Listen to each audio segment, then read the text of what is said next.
हाँ जी। आज हम पब्लिक एडमिनिस्ट्रेशन में जो फर्स्ट हमारा क्वेश्चन था वो ये कहता था कि लोक प्रशासन एक कला है, विज्ञान नहीं है। इस क्वेश्चन में हम इसको उल्टा चलाएंगे। लोक प्रशासन एक विज्ञान है, ये कोई कला नहीं है।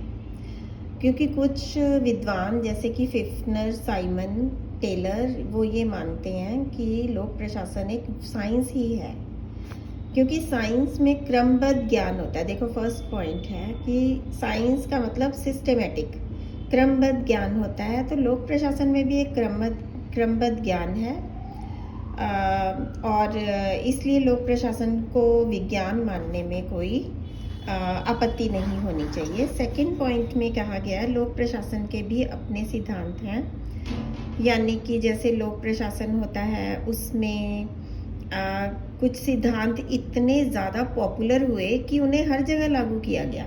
विलोबी ने भी ऐसा कहा कि लोक प्रशासन के जितने भी सिद्धांत हैं वो बहुत ही इम्पॉर्टेंट हैं और हम उनको इग्नोर नहीं कर सकते।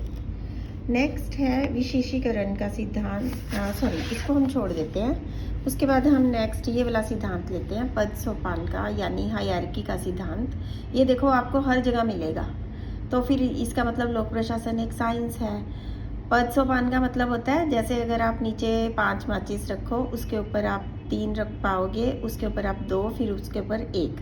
इसी तरह किसी भी ऑर्गेनाइजेशन में ऑफिसर्स या क्लैरिकल स्टाफ की लाइन होती है। जो टॉप होता है उसमें नंबर ऑफ पर्सन्स कम होते हैं, लेकिन वो टॉप पे होते हैं, उनके हाथ में पावर ज़्यादा होती है। जैसे जैसे हम उस सोपान में नीचे आते जाते हैं, नंबर ऑफ पर्सन्स बढ़ता जाता है और उनके हाथ में पावर्स कम होती जाती हैं।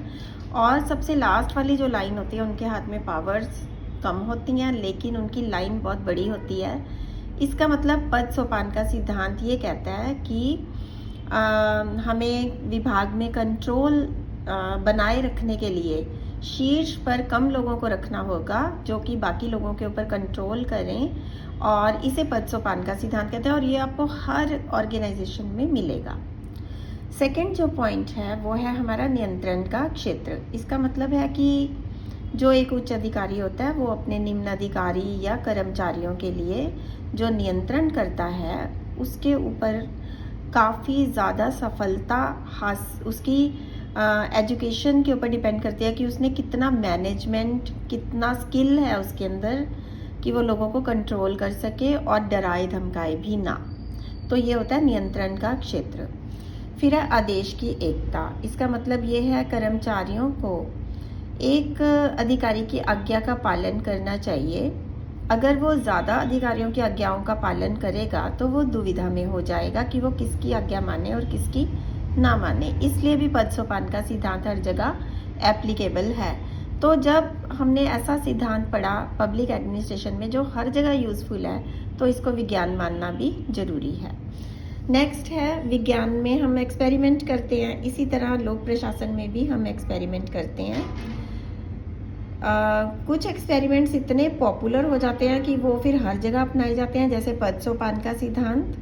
लेकिन कुछ एक्सपेरिमेंट्स ऐसे होते हैं जिनको हम सिद्धांत बनाते हैं, अप्लाई करते हैं संगठन में, लेकिन सफलतापूर्वक वो लागू नहीं हो पाते, तो फिर वो पाठ्यक्रम में से बाहर निकाल दिए जाते हैं।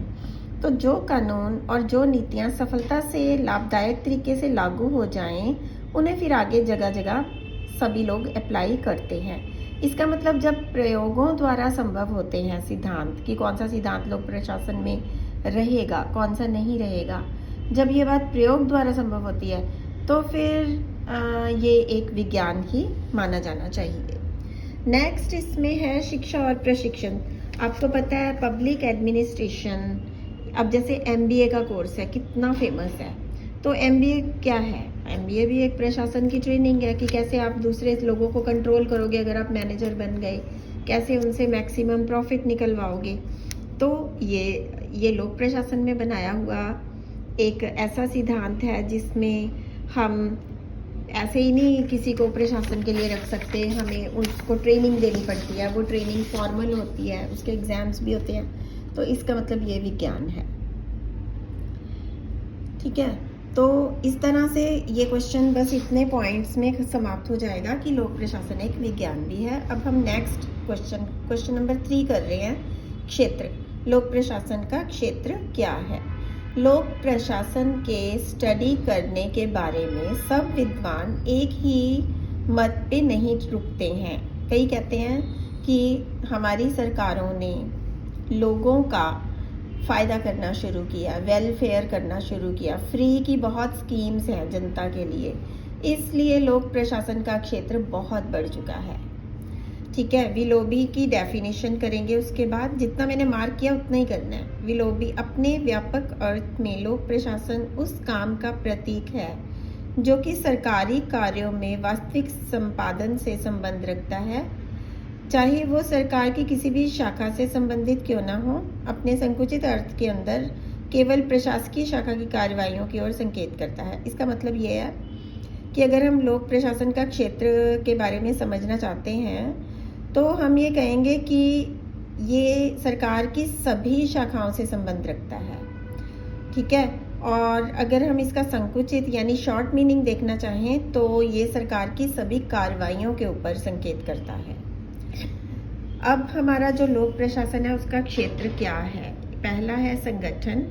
इसका मतलब हम ढांचा कैसा तैयार करते हैं, किस किस पोस्ट पर कितने कितने लोगों को अपॉइंट किया जाता है, कितने विभाग बनाए जाते हैं और वो विभाग कौन कौन से जनता की सेवाएं करने के लिए नीतियां बनाते हैं, कौन कौन से काम करते हैं। जैसे मान लो महिलाओं के लिए कोई स्पेशल डिपार्टमेंट है तो वो महिलाओं की एजुकेशन के ऊपर काम करता है, महिलाओं की स्वास्थ्य के ऊपर काम करता है कि उनका स्वास्थ्य इम्प्रूव हो, उनके साथ कोई हिंसा ना हो। तो एक विभाग क्या क्या काम करता है, ये उसका क्षेत्र है।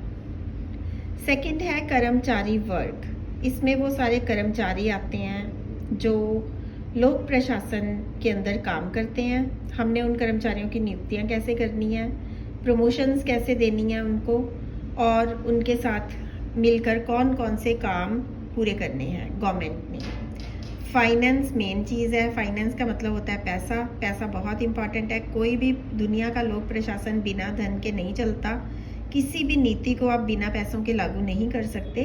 तो हर नीति को लागू करने के लिए, हर तरह के प्रशासन को चलाने के लिए हमें धन की ज़रूरत है, और जहाँ धन होता है वहाँ नियंत्रण होना बहुत ज़रूरी होता है। बिना नियंत्रण के धन का अपव्यय होता है।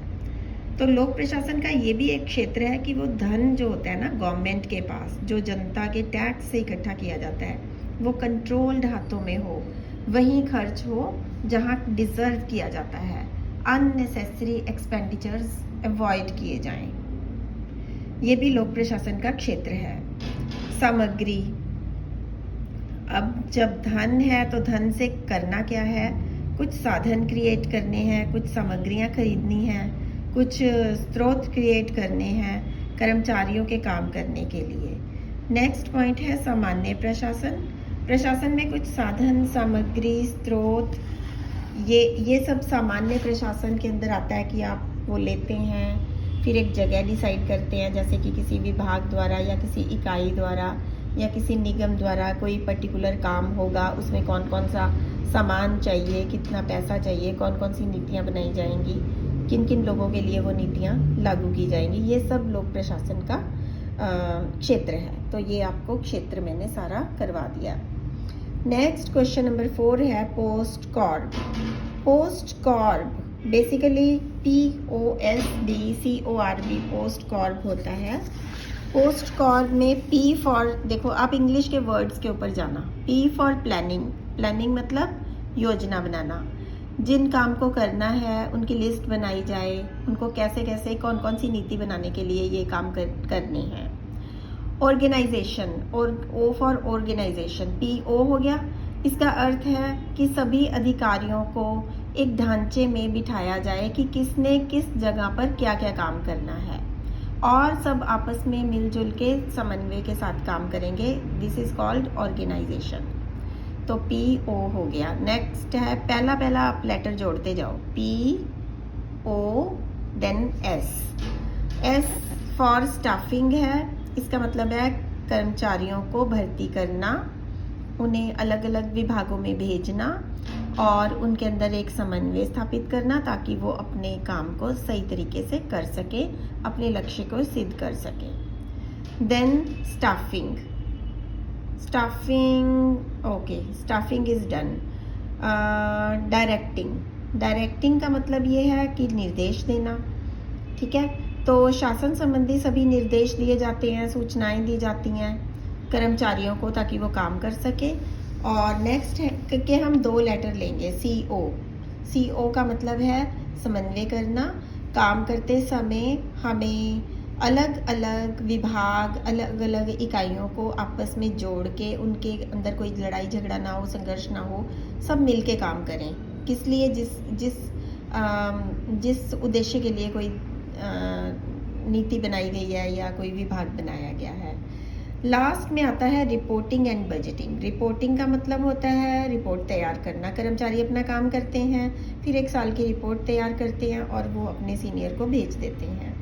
बजटिंग का मतलब है धन की व्यवस्था करना कि धन हमने गवर्नमेंट से कैसे लेना है और फिर कैसे उसको हिसाब किताब रखना है, खर्चा करते समय कैसे नियंत्रण रखना है।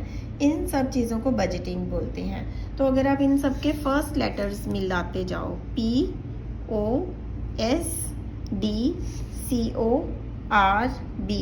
It becomes POSDCORB. Okay, तो ये आपका पोस्ट कॉर्ब भी डन है।